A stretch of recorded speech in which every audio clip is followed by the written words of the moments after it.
All right, we're looking at our batch box, which is next phase of completion. We've test fitted all the bricks, and we've got our door work almost all completely done. So let's see, we've also got the clamp ring. This is a clamp ring with the custom welded brackets and the bolt to hold it more firmly and more centered and get a nice tight pinch on that. I don't have to worry about rivets and spot welds popping off later. Let's see, so our door, we've got our slider plate, which again is to use to close our ports. I've got brass screws we put on here, and that just keeps it pushed kind of against the back metal. So when we do close it down, it doesn't have a big gap where it can draw in all your hot air out through your chimney. And there are stops that will be put on here. There's 2 screw holes here, and there's 2 screw holes on this side, and that'll stop it in that point, and it'll stop it in the closed point. Our handle is complete. So this came out, this was a quadrifire handle assembly, and we've got a stop attached to it, so it goes and stops, and you can open it. And there is our handle cam. So that's the quadrifire cam. You can see the stop, it goes up and hits right there. In the fully closed position, it's about right there. And that's just rubbing up against the inside of the face here. This piece is not used. It was installed in case I couldn't get a handle like the quadrifire to work.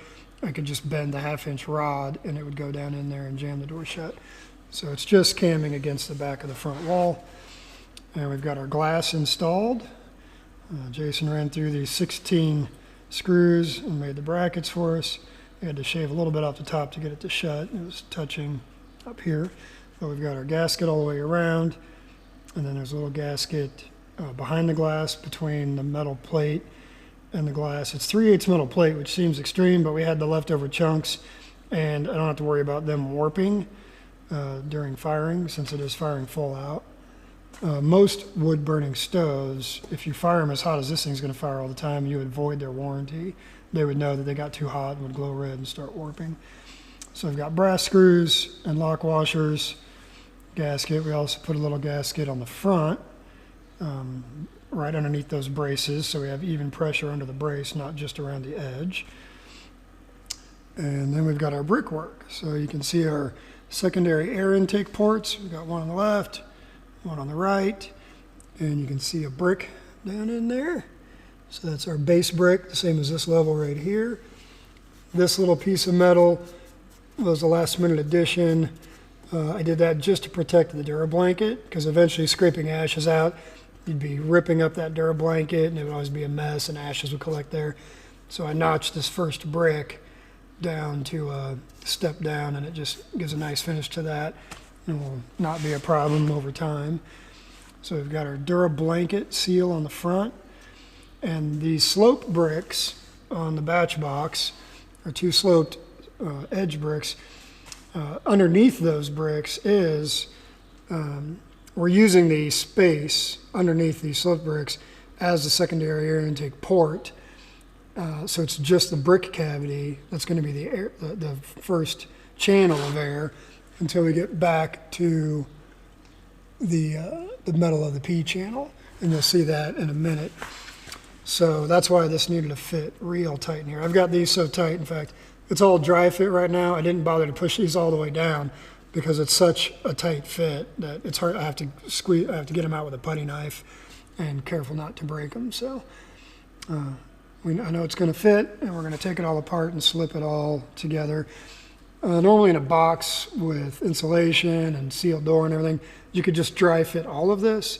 But since I'm using the channel underneath these bricks as the air duct, I'm going to slip up to this layer. Everything in here is going to be dipped in a real watery clay slip mixture just to give a seal, a bond between all the seams. And then we want to have air, we want to have combusted air pulled into the secondary air channel, or our port sucking air out of there into the riser. And then in the back, we've got some really intricate brickwork. this was kind of a last minute design change. I was going to do full bricks on the back of the box, but then we would have had too deep of a throat on our port. Right now we have 3.5 inches, which is about the maximum you want to go. It'd be nice if it could be 3. At 4 you start having problems, and beyond 4 is no good. Basically you start getting too many negative effects. So I made this one, so it was going to be a full brick, and then I was going to channel out in those full bricks. They were going to go through to the back, and I would just channel out the section for this tubing. But now there's no brick behind this. So these are standalone vertical bricks that could easily fall down. So I had to lap joint all of those, and you'll see those as I take it apart. It's also these 2 bricks have been recessed on the back for the P channel to fit up in there. So you can see back in the back. And so now we're going to take, and I've marked, you can see I've marked all the bricks, top row, or top right, 1, 2, third row right, 1, 2, 3, second row, something where I know what they are. It's not that imperative, it's just they fit well this way, and if you change them around, they're always a little different. I don't want to get some strange steps and things being different variants. So we're going to start pulling it apart. We'll start with these.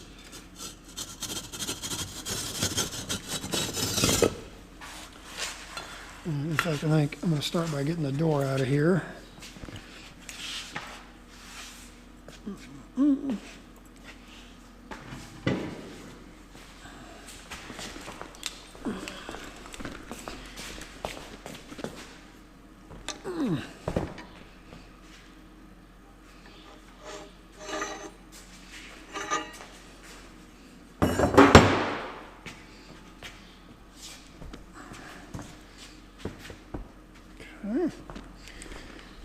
All right.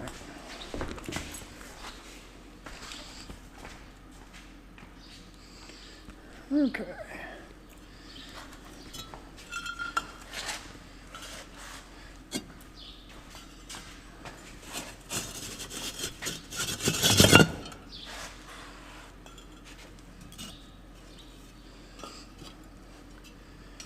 So you can see these bricks are sitting in a 45 channel. So it's the standard factory flat edges here, 90-degree edges. Here we cut a 45, so they sit against the wall. These will be durable over time. They can't move, and they won't have clay or slip or seals that can break, and then they could fall into the cavity. So, 1, 2, 3, 4. What do I got going on here? No, that's a right brick. Okay.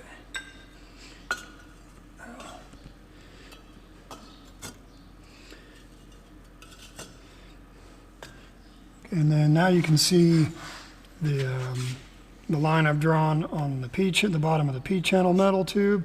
So we're going to slice that straight back like this. So it's going to be a miter cut on that tube on both sides, and that lines up with the bottom of these bricks. So as the hot air is running through this triangular prism channel, it's going to get hot, it's going to want to rise, it's expanding. I don't want these sticking down lower where it's causing turbulence for the air to get up into that port. I'm actually going to cut them a little taller, so they're absolutely the highest point back there as the P channel sucking. I've got it marked to cut the P channel here, and when I get it cut, we'll see what it looks like then, because we have to bend the flap down to turn it into a proper P channel. So now the next bricks I have to take out are this side brick.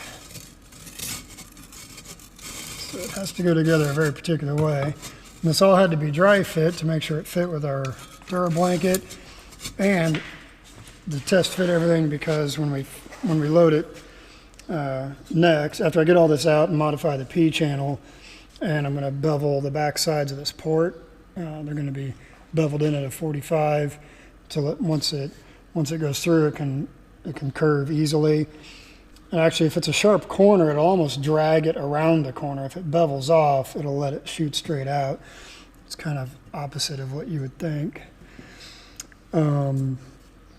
But the main reason we had to do this was there's going to be glass sitting on top of this Dura blanket, and the glass is going to sit here all the way around. And we've got a metal bar on the front of the box right here. So that's to reference the brick height. See, it lines up just perfect there. So we've got this Dura blanket all the way around. That's our insulation between the brick and the box.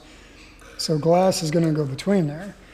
So to put the glass in, we've got to make sure everything fits right, make sure there is space, and then the glass has to be put in first after I empty this box out. And we've got a suction cup holder handle that will put a bar across here, and it'll hold the glass up against the top of the against the underside of the metal, and then everything has to be fit in underneath it. So it's a little complicated, and that's why we're going through all this back and forth, loading, unloading, because it all has to fit just right.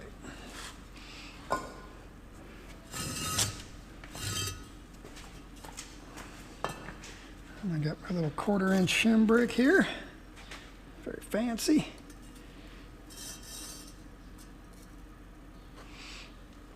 Okay, we'll take out our left. So that one goes, it's covering part of the P channel. You can see there's the cutout, so it can rest inside there.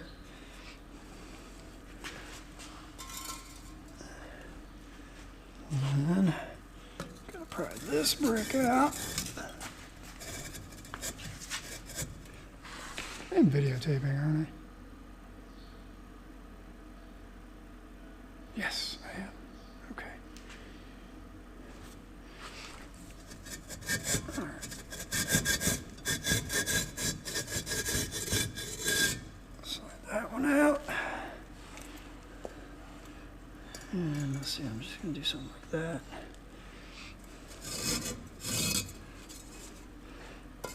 Don't want to eat up too much room over here. Shim brick.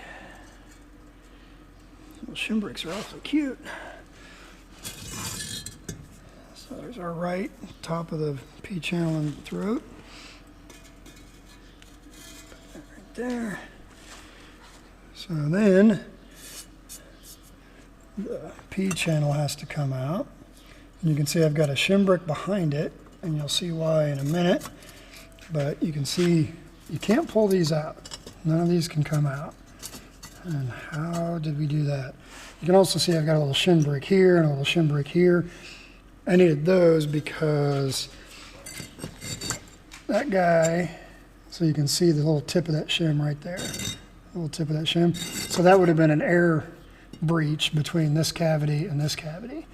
So I had to make these little shim bricks to where air won't come through there. And then we've got the 2300 degree LDS moldable sealant. That's gonna surround, I'm gonna surround all around the P channel, behind it on the Dura blanket. And you can see there's a gap here. This isn't perfectly square. It's plenty good enough. We're basically true on this side. This side, I'm coming in and I've got about a 3/32 gap on the bottom here. So that would be an air breach that would mix air from the triangular cavity under here and the air above. So all around this port, I'll put the sealant on all sides and the corners, and probably even between the bricks. It's a little lumpy, but I think I can smooth it out and just have a tiny bit in there to help.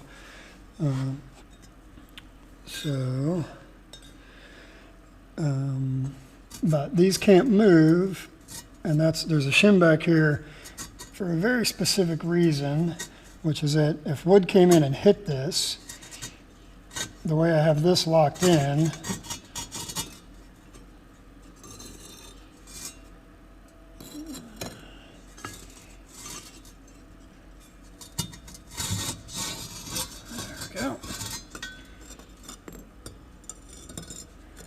oh no, my shim broke.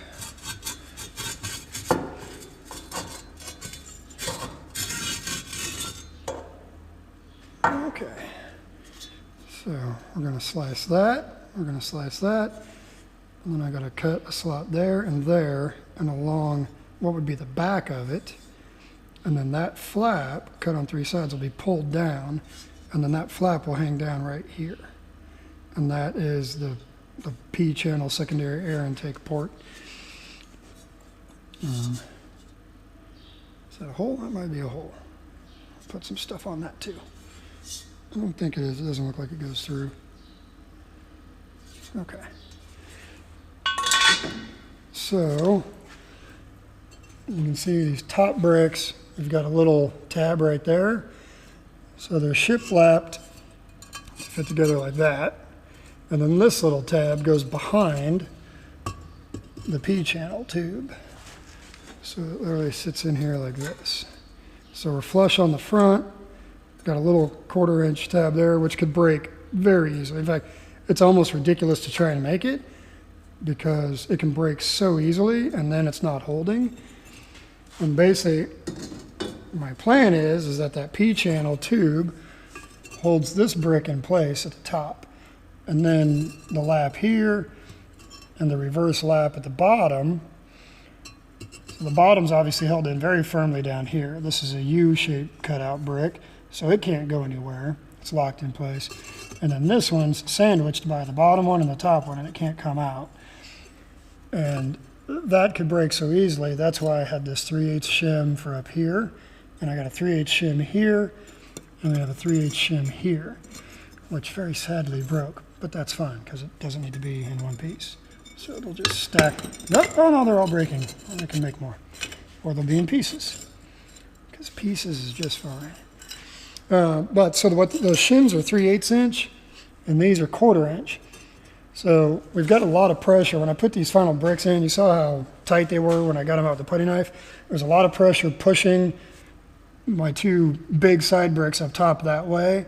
And when these sloped bricks are in here, they're really tight. You saw how tight they were to get that one out. So they're pushing really hard on this brick. The 2 top bricks are pushing really hard on the P-channel.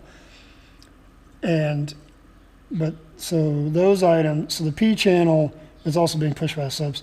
So it's got this 3/8 backer here and here and here, and when it was fully compressed and installed, I had a tiny bit of play here, just a tiny bit back and forth, which means there's no stress on this. So this little piece has no stress on it. If it did, it would just snap off without even thinking